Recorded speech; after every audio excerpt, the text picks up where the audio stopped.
Hello guys, and welcome to this week's episode of Recovery Talk. So this week I wanted to talk about something that I thought I had covered previously. I've mentioned it previously, but I haven't covered it in too much depth.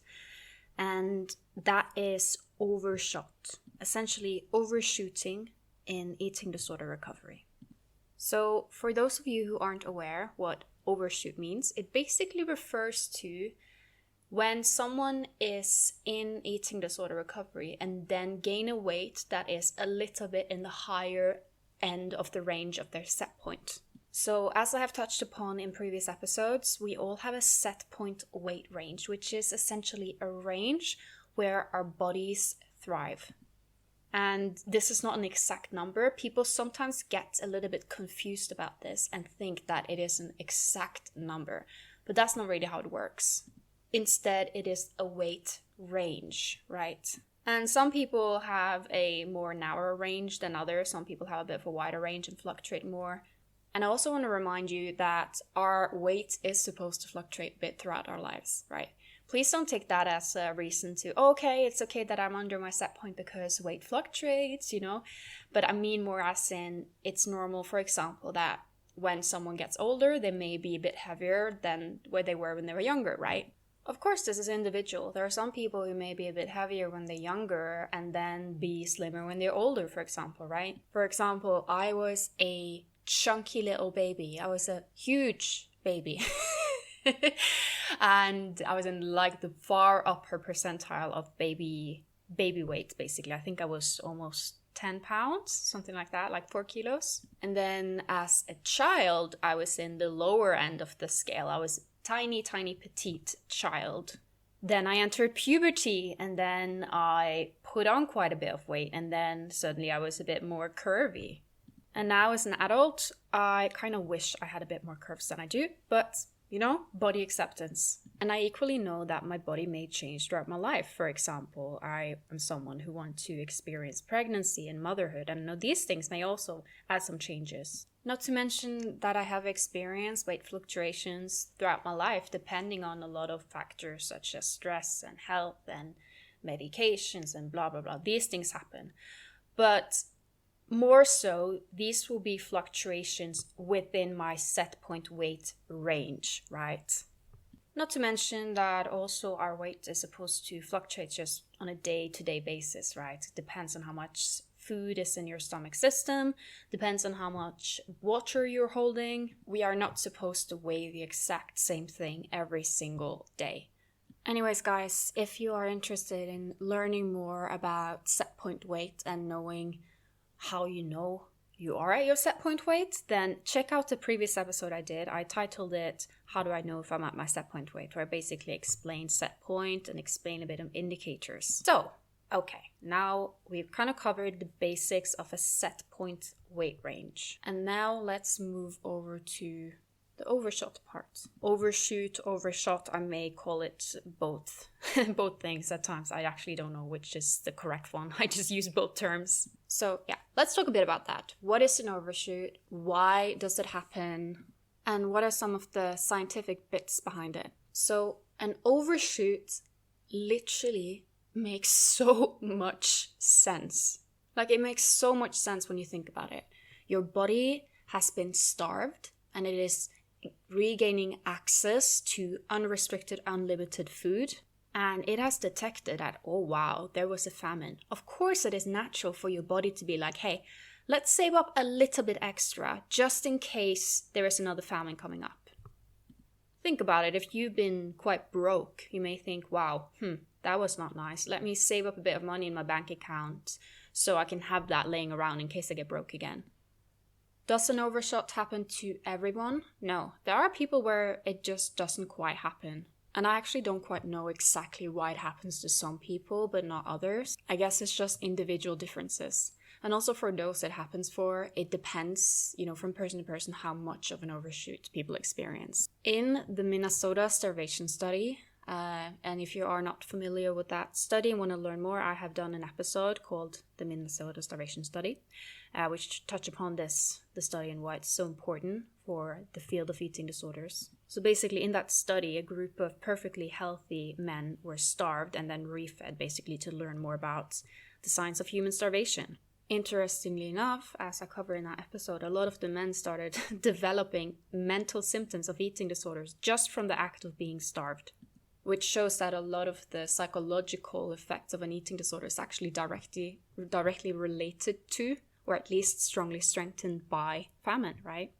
Anyhow, in the Minnesota starvation study, the men overshot their weight with an average of 10%. So basically 10% of their normal body weight they overshot by, on average. Of course, some would overshot more, some would overshot less. And the thing with an overshot is a temporary weight gain, a little bit in the higher end of your range, that gradually tapers off with no restrictive elements. And this is so important to say, right? So in the Minnesota starvation study, as the men started eating completely unrestricted and freely, the average weight gain was 10% above the pre-starvation weights. Keep in mind these were adult men.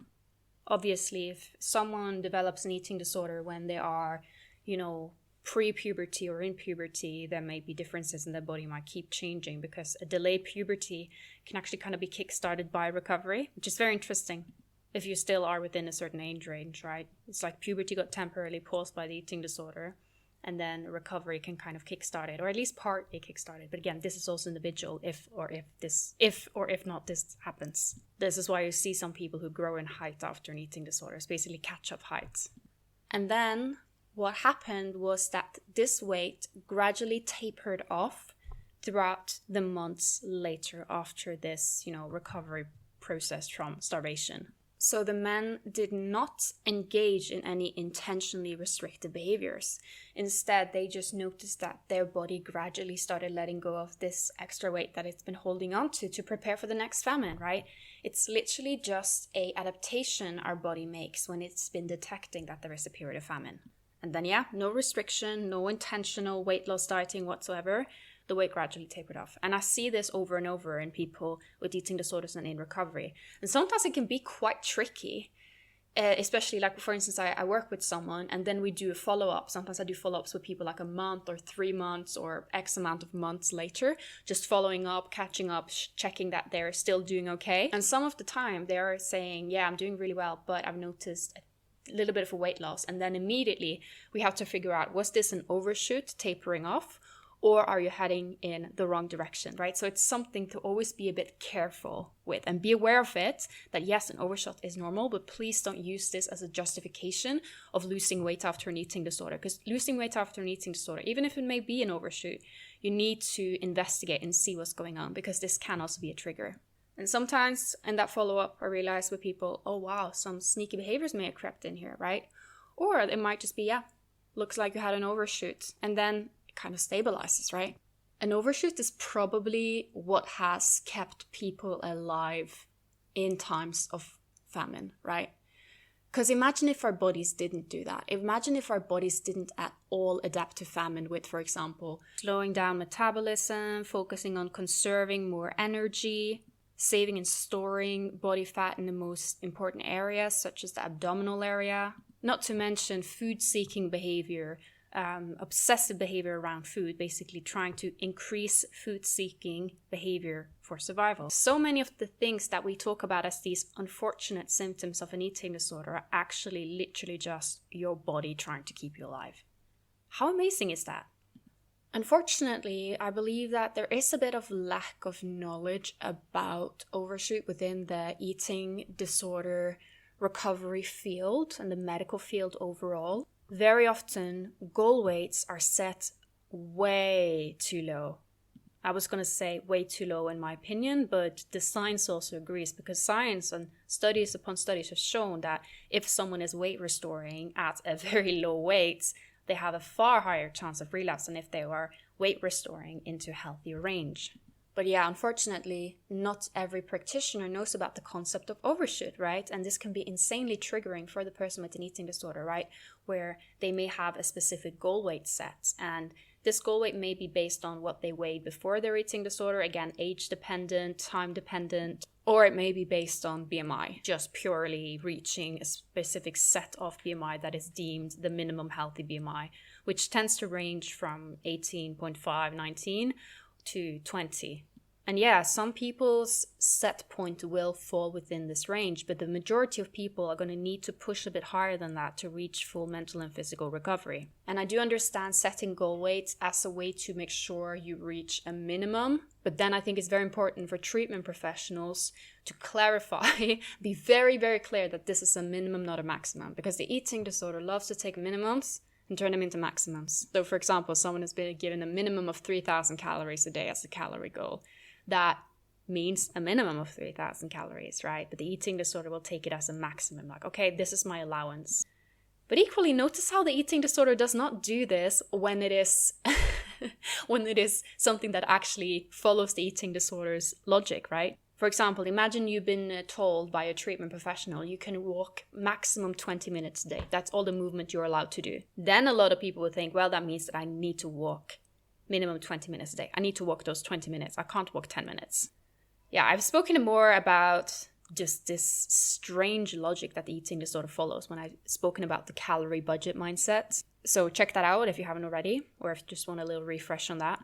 So yeah, goal weights in recovery, as I said, I understand the whole concept of it, but in some cases it can be really triggering for people. Not to mention that the majority of people with eating disorders aren't necessarily underweight, right? So weight-focused treatment won't always be really effective. And equally, a lot of people with eating disorders will find that their weight gain gets demonized and pathologized by society or by medical practitioners, right?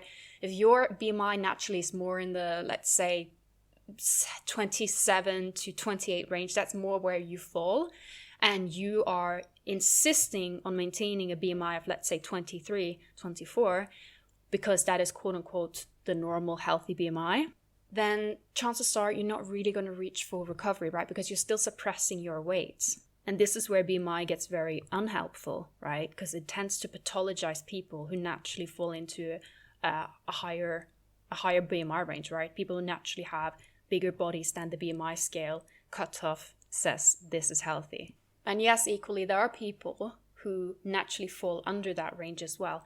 But I do want to say that statistically speaking, it's far more common to fall in the upper end of that range rather than the lower end of that range. So yeah, awareness about overshooting, I think, is very important within treatment professionals, for treatment professionals. And if it is something your team is not aware of, you could even show them this podcast episode. I think sometimes treatment professionals, and I see this in parents a lot sometimes as well, they will start, avoiding talking about overshoots or avoiding aiming for an overshoot, or allowing that to happen because they are scared that you will not tolerate it. Basically, practitioners and sometimes also parents, they've seen you have a pathological fear of, more food or weight gain or rest or whatsoever. And they're scared that if they're pushing too hard, you will just fall straight back. So they're thinking, well, we get you to a healthy weight. We will keep you at the bare minimum so that you are clinically, at a healthy weight, but we're scared that you won't tolerate going any higher. But here's the thing. That's fear-based. It's not fact-based. Because when we look at the studies, we look at the statistics, we see that people in eating disorder recovery who are still, being discharged, for example, from a treatment center at a lower weight, they have a far higher chance of relapse than people who are being discharged at a higher weight. And yes, there are, as always, going to be individual differences here. There's going to be people who relapse at a high weight or people who stay recovered at a low weight. It's always going to happen. But overall, this idea that people with eating disorders can't handle an overshoot or can't handle gaining above a specific minimum is just not really the case, because I see the more steady recovery in people who have actually reached their set point weight range, right? That's when the brain starts going back online, as I heard someone put it. I think that brain back online was in an article from a website called anorexiamyths.com, which is essentially by parents for parents, right? And from an article that was about the fact that it's a myth that we know how to set target weights and that the target weights will often be set in the far lower end of the scale. So definitely something to check out, especially if you are a parent listening to this. And I think this is overall pretty good resource. I'm not affiliated with that website in any way, but I just thought it could be a good recommendation. Yeah. To get a bit back on track when it comes to what I was speaking about with Overshot and like panicking about it, is where a lot of people go wrong is that they experience an overshoot and then they freak out. And then as a result, they engage in restrictive behaviors, right? And ironically, we know that the biggest predictor for future weight gain is dieting, right? And I also wonder how many people who are consistently gaining weight as a result of yo-yo dieting are actually doing so because they're constantly activating the famine mode in their bodies, right? And please don't take this as me demonizing weight gain in any way, shape, or form, right? Or demonizing people in bigger bodies, because that is not at all what I'm saying. I'm talking more about overshooting your natural set point weight range. And I think it's ironic that what is being prescribed as the solution for weight gain is something that has a high predictability of actually causing more weight gain in a long-term basis, right? That's how yo-yo dieting works. So the best thing you can do when experiencing an overshoot is just accept it, right? Just let your body sort itself out. Let your body find its natural set point weight range. It may overshoot a bit or it may not, right? But you got to let your body sort this out itself without engaging in any restrictive behaviors that interfere with the process. And this is not because overshot and being at a higher weight than you're naturally meant to be is something dangerous or bad, because it's not. It's more because being in a famine state is not good for your body and brain, right? And I think if people had more awareness about the fact that an overshoot is completely normal in recovery and that you kind of just have to let your body find its range, right? And, it's not really that much you can do about it. I think people would be a lot more relaxed in their recoveries. And I also want to encourage you, when experiencing this process, please don't fall into the trap of being like, oh my God, I hate my body so much, but it's an overshoot, so hopefully I'll be thin in the future, right? Because again, yes, it may be an overshoot, but overall, this mindset still emphasizes that a smaller body is a better body. And of course, I'm not here to police your thoughts, but I would recommend you to be a bit mindful in which how the eating disorder also creeps into recovery. For example, I see sometimes people being obsessed about fixing their metabolism, not necessarily because fixing your metabolism is good for you, but actually because they want to make sure that they're staying thin, right? Yeah, fat phobia can really just creep in so many creative ways, can't it? But like I said, at the end of the day, we all have a different set point weight range, right? Some people have bigger bodies, some people have smaller bodies. There's no one that's better than the other. You need to let your body find the range that it is the most comfortable in. The best way to do this is by letting yourself eat unrestricted and not engaging in compulsive movement or compensatory behaviors or purging or whatsoever. So many people think that if they do that, their body is just going to gain and gain and gain. No, your body will gain until it is in its happy range, right? And yes, for some people that may be a range that is higher than they wanted to.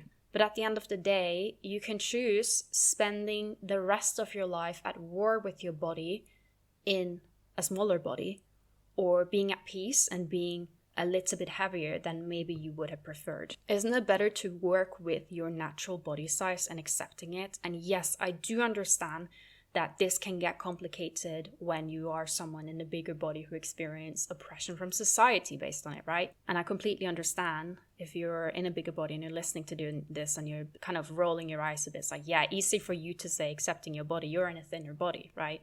And you know what? You're right. I don't know what an experience is like when someone is in a bigger body in recovery.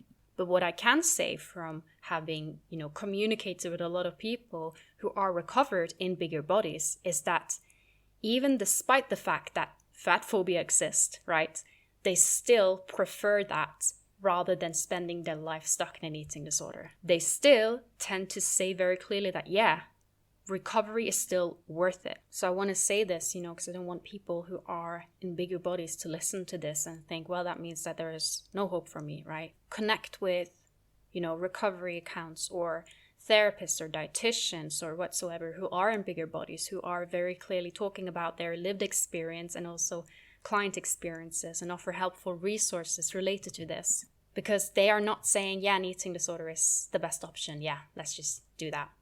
They are not saying that. But equally, they are illustrating the very real challenges that can come in living in a fat-phobic society in a fat body.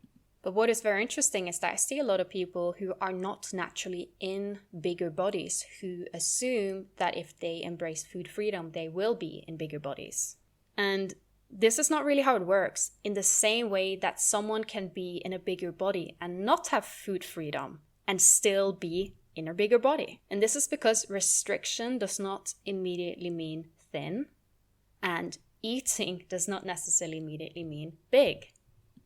I eat completely unrestricted, and I eat food such as, pasta and like creamy things, chocolate, sugary things, every single day, and I'm still in a thinner body. And this also despite the fact that I do very little movement. And this is just because I am in my set point weight range, right? And equally, there are people in bodies far bigger than mine that are exercising every single day and eating extremely restrictively, eating very much in an orthorexic pattern, and still are in a bigger body. So the assumption that restrictive eating automatically means smaller body and free eating automatically means a bigger body is just not necessarily how it works. Especially not when we look at restrictive eating's impact on metabolism, how it triggers extreme hunger, reactive hunger, the impact of yo-yo dieting, on overshooting. All of these things suddenly starts making sense. So when it comes to an overshot, you can't quite control it. The more you try and control it, the more it's gonna backfire, right? You can't, fix fire with more fire, right? Equally, you can't solve an eating disorder with more disordered actions. Maybe you overshoot, maybe you don't. Maybe you overshoot a little, maybe you overshoot a lot. And sometimes I actually see that once people just accept this and kind of just prepare for it, they find that it wasn't so bad after all. And of course, the eating disorder will have all kinds of worst case scenarios about what's going to happen, right? But again, your eating disorder will have a tendency to catastrophize. I do not know if I said that word correctly. Catastrophize? My goodness, sometimes I forget English a little bit. Catastrophize. Yeah, I think that's correct. Anyways, your eating disorder tends to gravitate towards whatever scenario is freaking you out the most, as in is what you want the least, right? So just be a bit mindful of that your eating disorder will kind of try and scare you out of this process. But at the end of the day, if you never try, you never know, Imagine just spending the rest of your life at war with your body or under your set point, struggling so much when you could have just gained a little bit more, just lessened up a little bit, and you would have had so much more freedom. And I'm saying this as someone who, I remember when I reached like the minimum healthy weight, I was still very much restrictive. I was not there mentally or physically in any way, shape, or form. And my goodness, was I tempted to just stop there, right? I was just like, well, I'm officially at a healthy weight, so might as well just pack my bags and, finish this whole recovery thing. But my body didn't want to balance between the border of underweight and normal weight, right? My body needed more weight gain, and it made it very clear. And thank God I actually, took that plunge, right? Thank God also that it was encouraged from the people around me. So my psychologist and also my sister, who is an eating disorder psychologist, thank God that they all encouraged me to actually keep pushing my weight up.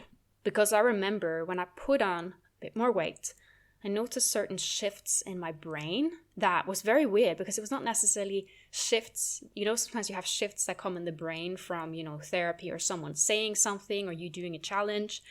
It was not necessarily that. It was like something biologically changed in my brain. And I just kind of, almost like I woke up from a very long sleep. And I heard it explained like that from clients as well. When they reach a certain weight, it's like they wake up. And as scary as this is, because you may feel like, oh, this is scary because that means that I don't have control over it, maybe try and reframe and be like, yeah, you don't have control over it, so why stress about it, right? It's not really something you can control. I don't stress about the weather because it's outside of my control, right?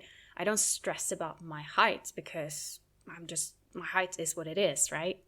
And in recovery, it can feel like you will never reach, an end point, right? You will just keep gaining and gaining and gaining. But this is a bit like how someone in puberty, they'll keep growing and growing and growing. But they won't just grow like that forever. They will eventually reach their set point height range. And yes, just like with set point weight, there are things that can influence that, right? For example, if someone is nutritionally deficient in certain nutrients, they may grow and end up beyond their, like lower than their set point height. But equally, we know people have a height range which is natural for them. And we also know that there are some people who are really tall and some people that are really short. And we don't pathologize that. We just say, cool, we all come in different shapes and sizes, right? So why on earth would we do that with body weight? Why on earth would we say that this is the weight you should be? Because the truth is, it is completely individual. So my shoe size is a size 5, so like a 38. Imagine if I had decided that I want to be a shoe size of 4, right? So at 37. And I kept pushing my feet into smaller shoes. Yeah, I would have been in pain. I would have been in discomfort, right? Because I would try to make my feet fit into something that I didn't fit into. I think it was Meg's Recovery in a YouTube video, or was it an Instagram caption? I'm not completely sure. Who said something along the lines of like, when you go to the dog park, you see so many different dogs in all different shapes and sizes, right? You see like, for example, like a bulky bulldog that's very muscular and buff. And then you see skinny little whippets, right? That are small little dogs, right? Or not necessarily small, but they're like quite tall and skinny, right? Imagine if that whippet dog were supposed to try and be built like a bulldog. It wouldn't have worked. It is not built to be a buff, muscular dog. Equally, imagine if that bulldog had to be built like a whippet, right? It is meant to have muscles. It's meant to be heavier built. And so are human beings. Even if we were eating and moving the exact same amount, we would have had different bodies and different builds. And one of the biggest scams of society is diet culture telling us that's not true. Can you change the way your body looks? Can you change your body size by diet? Yes, you can, but it will tend to backfire if you are going in and messing around with what is essentially your natural set point weight range. Your body will tend to fight back. And staying in that fight for the rest of your life is exhausting. Okay, guys, I hope you enjoyed this episode on set point and overshoot, more specifically about overshoot, but I've been touching quite a bit upon set points as well, because I felt like that was relevant in the conversations about overshoot. Oh, last but not least, I know some people are going to ask, okay, for overshoot, how long does it last, right?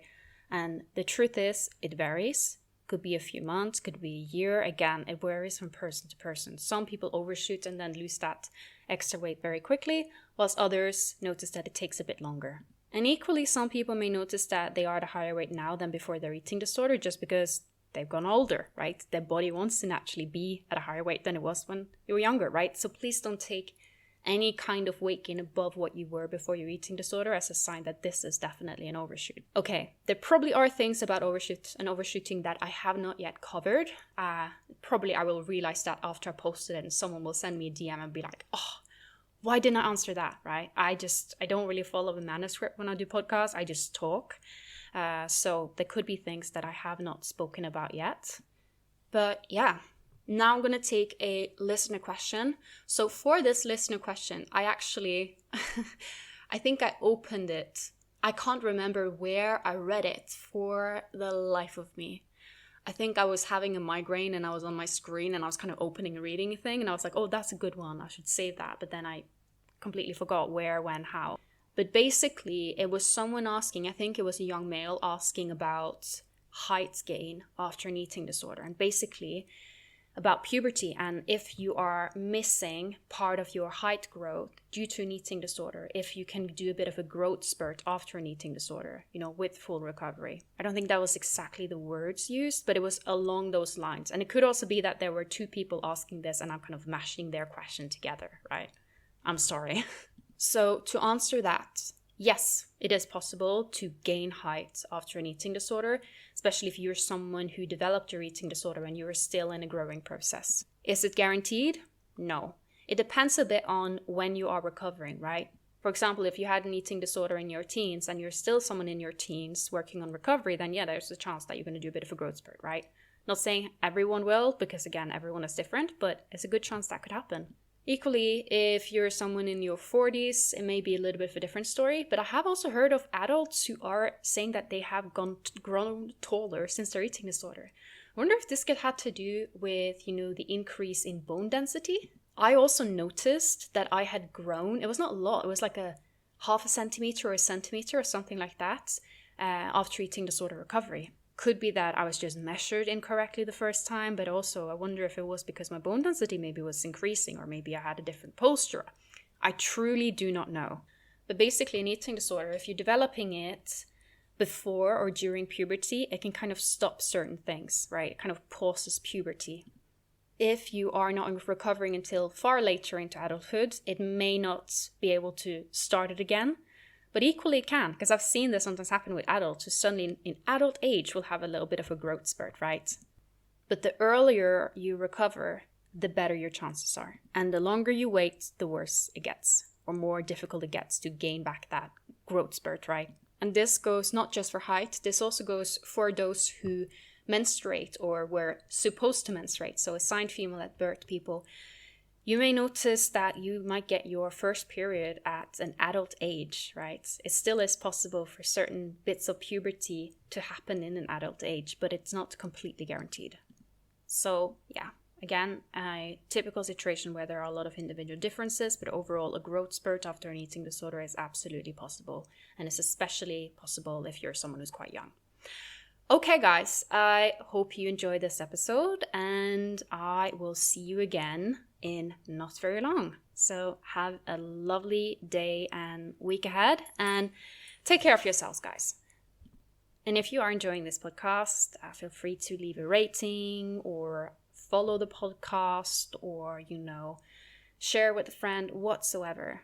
And keep an eye out on my Instagram, Amalie Lee, and at letsrecover.co.uk for question boxes where I will take listener questions in the Instagram stories. Okay, it's probably the third time I'm saying bye, but once again, bye-bye. Take care and have a lovely week.